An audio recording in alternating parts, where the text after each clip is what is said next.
የምትመለከቷት ልጅ እናቷን ለመጨረሻ ጊዜ ለመሰናበት የአስከሬን ሳጥኑ ላይ ተኝታለች። ከዚህ በኋላ እናቷን በአካል እንደማታገኛት ሲገባትም ከሳጥኑ ላይ ለመነሳት አልወደደችም። በቦታው የነበሩት መቃብር ቆፋሪዎችም ለረጅም ሰዓታት በሐዘኔታ ከተመለከቷት በኋላ በመጨረሻም ከሳጥኑ ላይ እንድትነሳ ያዟታል። የመቃብር ስፍራውን ለቃ ስትሄድም በተደጋጋሚ እየዞረች የእናቷን አስከሬን ትመለከት ነበር። የመቃብር ስፍራው ለድሃዎች ተለይቶ የተያዘ ቦታ ሲሆን ጎርፍና ማዕበሉ በሚፈራረቅበት ወቅትም የሟቾቹን ስም የሚይዙት ከላይ የሚቀመጡት ድንጋዮች ሁሉ ሳይቀር ተጠርገው ይሄዳሉ።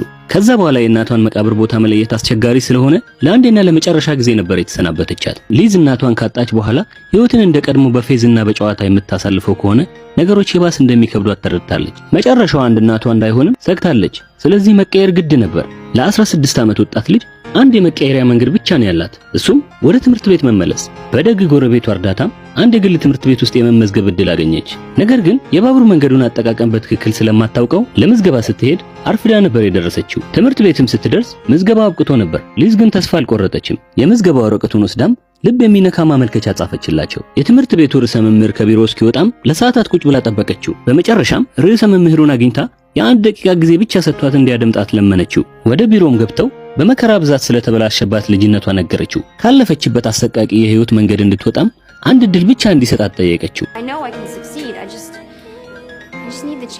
ርዕሰ መምህሩን በጥንካሬዋ ተገርሞ አንድ እድል ሊሰጣት ወሰነ። ነገር ግን የትምህርት ቤቱ ህግ ተማሪዎች ከመመዝገባቸው በፊት የወላጅን ወይም ያሳዳጊን ፊርማ ይጠይቃል። ምንም ምርጫ የሌላት ሊዝ ለረጅም ጊዜ የተለያትን አባቷን በየመጠለያዎቹ አፈላልጋ አገኘችው። ለረጅም ጊዜ እንደተለያየ ሰው ሊዝ አባቷን ሮጣ አላቀፈችው። በውስጧም ንዴት አልነበረም። ነገር ግን ግራ የሚያጋባ ዝምታ በመካከላቸው ሰፍኖ ነበር። ወረቀቱን ከፈረመላት በኋላ አባቷ ብር ሊሰጣት ፈልጎ ኪሶቹን ደባበሰ።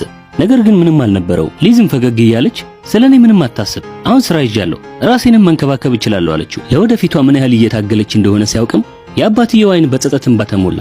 በተደጋጋሚ ይቅርታ ጠየቃት። ሊዝ ግን በፍጹም ቂም አልያዘችበትም ነበር። ንግግሯ ቅስሙን ሰበረው። አጥብቆ አቅፏትም በውስጡ አነባ። ከመሄዱ በፊትም እሱ ነገሮችን ቢያበላሽም እሷ ግን ትምህርቷን በመማር የተሻለ ህይወት መኖር እንደምትችል ነገራት። አባቷ ሲሄድ እያየችም እንባዋ በጉንጮቿ ይፈስ ነበር። ትምህርት ሲጀመር ከሌላው ተማሪ በ2 ዓመት ወደ ኋላ እንደምትቀር አስተዋለች። ስለዚህም በእጥፍ ማጥናትና መስራት ይጠበቅባታል። ሁሉም ሰው ወደ ቤቱ ሲመለስ እሷ ግን ባዶ ክፍል ውስጥ ብቻዋን ቁጭ ብላ ታነብ ነበር። መምህሯ ራሷን እንዳትጫን ቢነግራትም እሷ ግን ሰከንዶች እንዲያልፉባት አትፈልግም። ወደ ስራዋ እየሄደች ባስ ውስጥ ታነባለች። ተግባሮቿንም እየከወነች በመሃል ማስታወሻዎችን ትይዝ ነበር።